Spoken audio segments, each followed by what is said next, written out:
다 같이 하나님의 말씀 찾으시겠습니다. 누가복음 24장 36절에서 43절까지 있는 말씀입니다. 누가복음 24장 36절에서 43절까지 있는 말씀입니다. 저희 여러분들이 한 절씩 번갈아 읽도록 하시겠습니다. 이 말을 할 때 예수께서 친히 그들 가운데 서서 이르시되 너희에게 평강이 있을지어다 하시니 그들이 놀라고 무서워하여 그 보는 것을 영으로 생각하는지라. 예수께서 이르시되 어찌하여 두려워하며 어찌하여 마음에 의심이 일어나느냐. 내 손과 발을 보고 나인 줄 알라. 또 나를 만져보라. 영은 살과 뼈가 없으되 너희 보는 바와 같이 나는 있느니라. 이 말씀을 하시고 손과 발을 보이시나 그들이 너무 기쁨으로 아직도 믿지 못하고 놀랍게 여길 때에 이르시되 여기 무슨 먹을 것이 있느냐 하시니 이에 구운 생선 한 토막을 드리니 받으사 그 앞에서 잡수시더라. 아멘. 아멘. 이 시간 교회 소식 말씀드리겠습니다. 이제 다음 주까지 계속 비가 오는 것으로 일기예보가 되어 있는데요. 지금 이제 교회 누수 공사를 이뤄가려면 이제 화창한 날씨가 이어져야 합니다. 그래서 여러분께서 기억하시고 좋은 날씨 속에서 공사가 계속 진행될 수 있도록 기도해 주시기를 바라겠습니다. 그리고 코로나도 이제 심상치 않게 확산이 되고 있는데요. 우리 성도님들 중에서 백신을 아직도 맞지 않으신 분이 있다면 이제 백신을 맞고 그리고 이제 이 코로나를 이겨낼 수 있는 그런 삶이 되시길 바라겠습니다. 자, 우리 앞뒤 좌우로 한번 인사하실까요? 부활을 향해 나아가는 믿음의 걸음 되시기 바랍니다. 부활을 향해 나아가는 믿음의 걸음이 되시기를 바랍니다. 아멘. 아멘. 예. 계속 우리가 부활에 대한 의미들을 생각해 보고 있는데요. 자, 여러분. 부활이란 말의 뜻이 무엇입니까? 너무 쉬운 질문이죠, 그죠? 예. 부활. 그것은 다시 살아난다 하는 의미입니다. 성경에도 보시면 죽었다가 다시 살아난 사람들의 이야기가 나오고 있는데요. 어떤 사람들의 얼굴이 떠오르십니까? 엘리야가 사렙다 과부의 아들을 살려내지 않았습니까?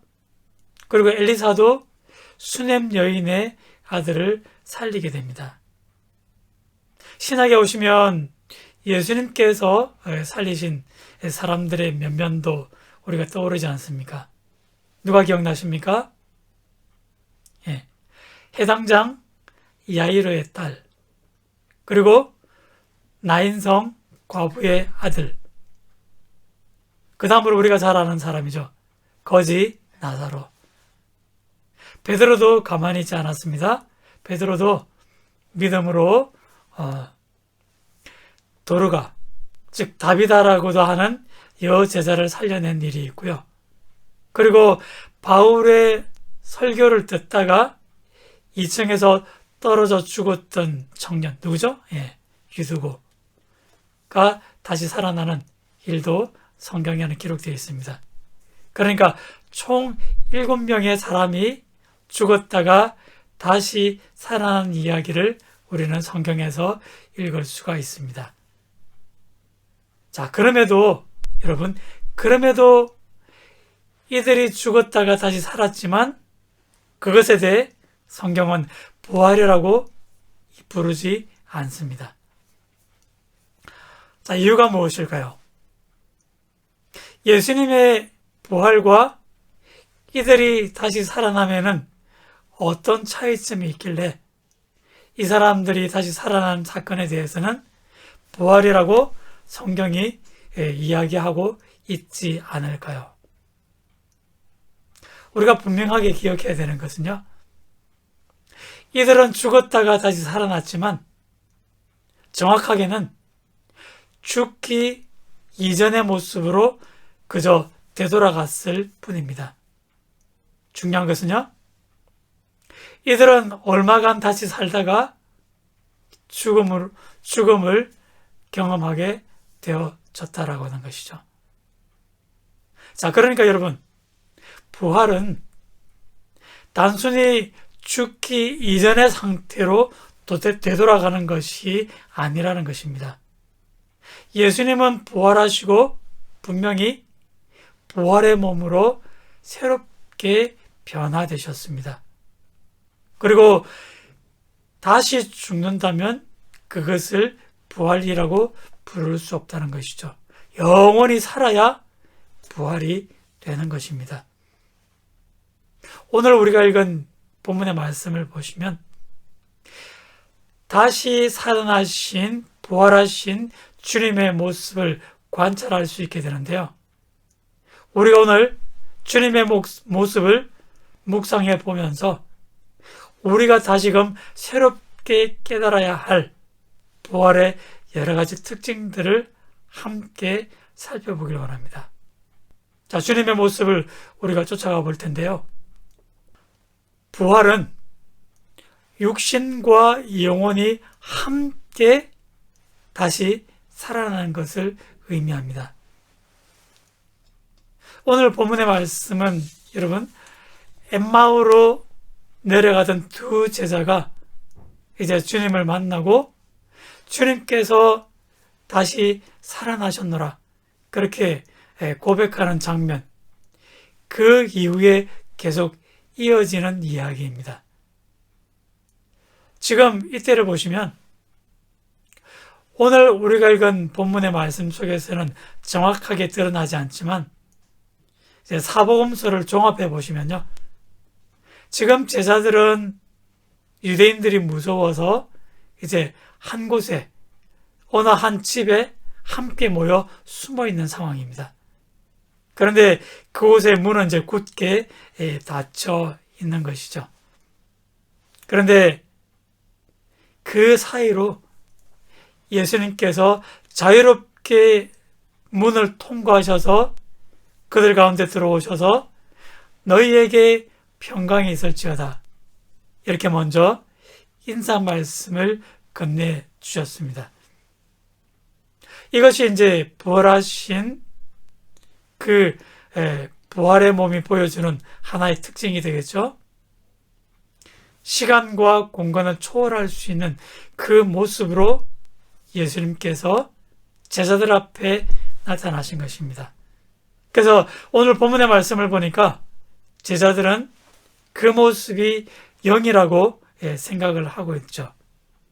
근데 이제 그 성경에는 점잖게 그냥 영이라고 표현되어 있지만요, 제자들의 생각을 쫓아가 보면 그것은 죽은 사람의 영혼이라고 생각을 하는 것입니다. 소위 말하면 우리식으로 표현하자면, 정확한 표현은 아니겠지만 우리식으로 표현하자면 귀신을 보았다, 그쯤 되는 것이죠. 이에 예수님은 그들에게 두려워하지도 말고 그리고 의심하지 말라고 말씀을 하십니다.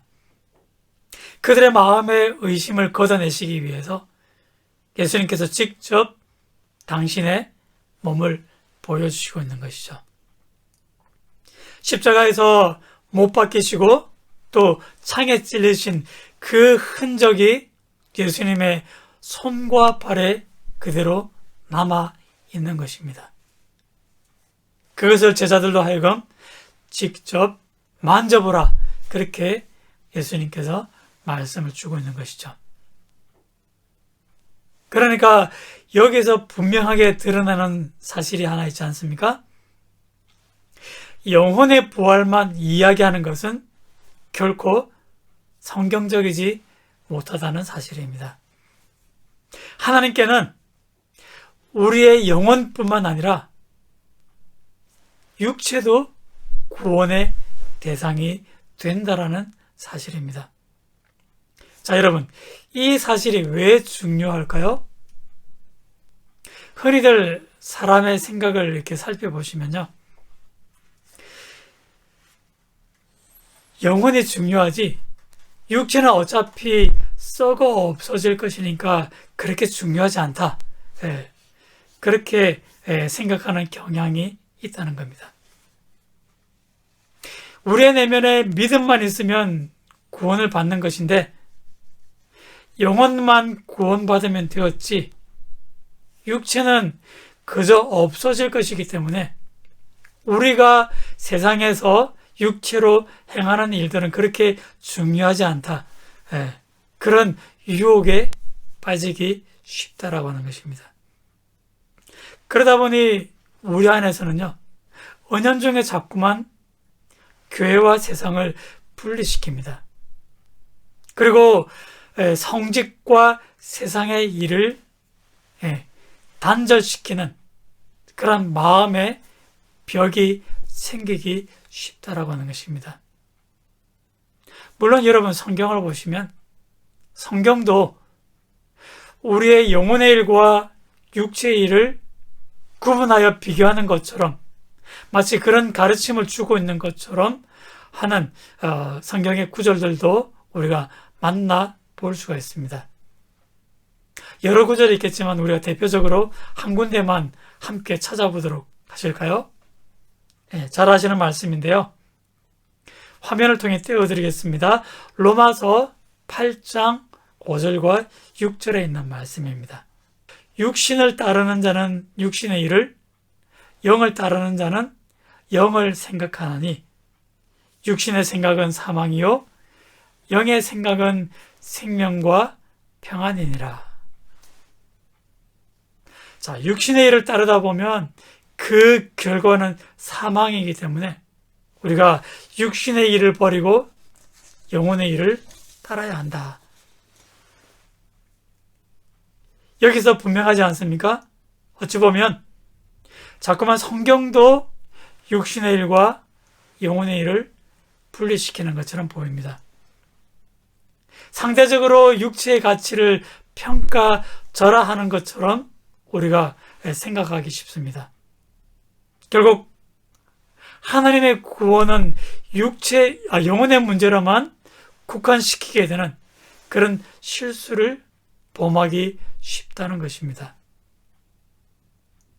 그런데 여러분, 여기서 잘 우리가 말씀의 교훈을 따라가야 할 텐데요.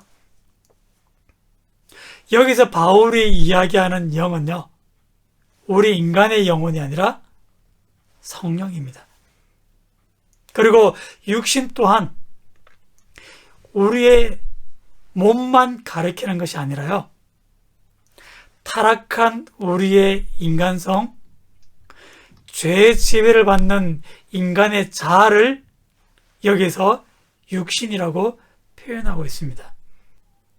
자, 그럼 여러분 한번 생각해 보십시오.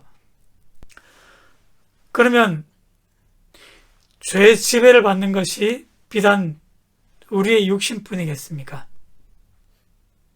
사실은 우리의 영혼이 먼저 그런 육신의 생각에 이끌리다 보니까 결국 인간의 행동으로 죄의 결과를 드러내는 것입니다. 그러므로 여러분, 성경은 결코 인간의 영혼과 육신을 분리시켜서 육신은 나쁘니까 육신을 버려야 된다, 그렇게 가르치고 있지 않다라는 사실입니다.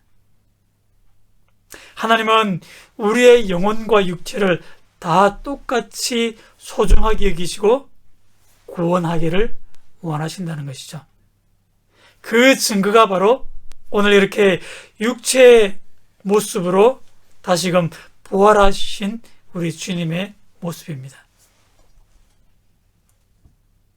그러므로 여러분, 부활신앙은요, 먼저 우리의 내면 속에 성령이 함께 하시고 그 성령의 인도하심을 따라 우리의 육체로 행하는 모든 삶의 모습까지 거룩하게 만들어 가고자 하시는 하나님의 뜻이 담겨 있는 것입니다. 그러니까 하나님께서 창조하신 우리의 육신도 하나님께는 그렇게 소중한 존재라고 하는 것이죠. 그러므로 우리가 부활을 이야기할 때 여러분, 영혼과 육신의 일을 분리시킬 것이 아니라 성령께서 인도하심을 통해서 우리의 육신의 삶도 거룩하게 만들어가는 작업인 줄 깨달으시고 우리의 육신의 일로 행하는 우리의 모든 삶을 가치 있게 하나님께 내어드릴 수 있는 그런 우리의 걸음들이 다 되시기를 축복합니다. 그리고 부활은요, 주님께서 우리와 함께 하신다는 믿음의 증거입니다. 지금 제자들은 주님의 손과 발을 만지면서도 주님의 다시 살아나심을 온전히 믿지 못하고 그저 놀랍게 여길 뿐이었습니다. 여러분, 성경의 독자인 우리가 객관적으로 생각해 보아도 참 답답한 제자들의 모습이 아닙니까? 여인들이 주님의 부활하신 모습을 보고 증거했지만 또 제자들이 그것을 확인하기 위해 무덤으로 달려가는 일도 있었지만 그리고 오늘 본문에서 주님을 만났던 엠마오 제자들의 증언이 있었고 그러한 가운데 예수님께서 직접 당신의 몸을 만지게 하시고 확인하게 하셨지만 그럼에도 여전히 제자들의 마음속에는 그 의심의 구름이 거치지를 않았다라고 하는 것입니다. 누가 보아도 그것은 책망받을 만한 그러한 모습이 아니겠습니까? 그럼에도 주님은 그들을 책망하시기보다 먼저 제자들에게 먹을 것을 가져오라 그렇게 말씀을 하십니다. 어떻게 보면 참 엉뚱하다 그런 생각이 들진 않으십니까? 이제 부활의 몸으로 주님은 변화되셨는데 그러한 주님께 이 음식을 먹는 것은 왠지 어울리지 않는 모습으로 보여집니다. 참 이해하기 쉽지 않은데요. 과연 이러한 주님의 말씀은 어떤 의미를 가지고 있겠습니까? 아마 그것이 음식을 드심으로 인해서 그래 보라 내가 육체로도 다시 살아난 것이 아니냐 그것만 보여주실 목적이었다면 사실은 제자들에게 당신의 손과 발을 만지게 하시는 것만으로도 충분하지 않겠습니까? 제자들도 틀림없이 그 예수님의 손의 못자국 또 허리의 창자국을 만져보면서 예수님의 몸이 분명히 다시 살아나셨다는 것을 그들도 의심치 않을 것입니다. 그럼에도 자꾸만 예수님께 이렇게 음식을 먹는 이야기가 나오는 이유가 무엇이겠습니까?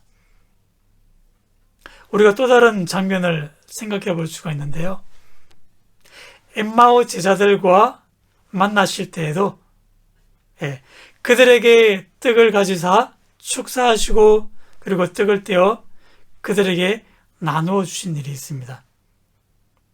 이 두 제자가 나누어 주시는 그 떡을 먹음으로 비로소 그분이 주님이신 것을 알아보았다. 그렇게 성경은 우리에게 들려줍니다. 이 외에도 요한복음의 말씀을 보시면 갈릴리로 물고기 잡으러 떠났던 그 제자들에게 예수님께서 나타나신 그런 장면이 나옵니다. 그때 고기 잡던 베드로가 이제 그 그물을 내려 엄청나게 많은 물고기를 잡게 되는데 그 물고기의 숫자가 153마리였다 하는 이 유명한 일화를 여러분들도 잘 기억하실 것입니다. 그런데 그 자리에서도 예수님은 제자들과 함께 먹고 마시는 일들을 하셨습니다. 그런 모습이 자세히 묘사되어 있는 것이죠. 그러니까 지금 보시면 부활하신 주님께서 자꾸만 제자들하고 함께 먹고 마시는 그 음식에 대한 이야기들이 계속적으로 강조되고 있다는 것을 우리가 발견할 수 있지 않습니까? 이것이 계속 반복되는 이유가 무엇이겠습니까? 우리가 생각해 볼 때 지난 3년 동안 예수님은 제자들과 함께 먹고 마시는 그런 생활 공동체를 이루어 주셨습니다. 그러니까 제자들에게는요, 예수님과 함께 먹고 마시는 것이 아주 익숙한 기억이라고 하는 것이죠. 그러니까 제자들에게 있어서 결국 부활하신 이후에도 부활의 몸으로 변화되셨지만, 그럼에도 주님께서 계속적으로 제자들 가운데 거하시고 그들과 함께 먹고 마시는 그런 장면들을 통해서 제자들의 믿음을 일깨워 주시고 있는 것입니다.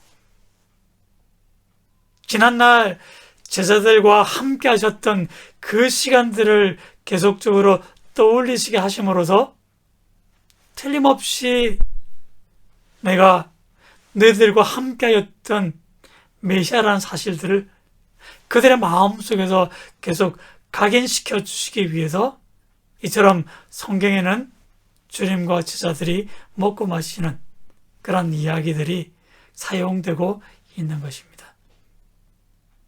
그러므로 여러분, 부활이라고 하는 것은요, 결국 현실과 동떨어진 그저 신비로운 이야기가 아니라 주님께서 현실의 삶 속에서 계속적으로 제자들과 함께 해 주신다는 그런 믿음의 약속의 증거라는 사실들을 우리가 마음속에 새겨넣을 수가 있습니다. 사랑하는 성도 여러분, 이런 말씀들을 우리가 생각해 보면 부활이 좀 더 우리에게 현실감 있는 모습으로 다가오지 않습니까? 결코 부활신앙은 우리의 삶과 동떨어진 저 먼 나라의 이야기가 아니라는 사실입니다. 고린도전서 15장, 우리가 부활장이라고 부르지 않습니까? 이곳에서도 바울은 우리가 하나님의 일에, 주의 일에 힘쓰는 자들이 되라고 말씀을 하고 있습니다.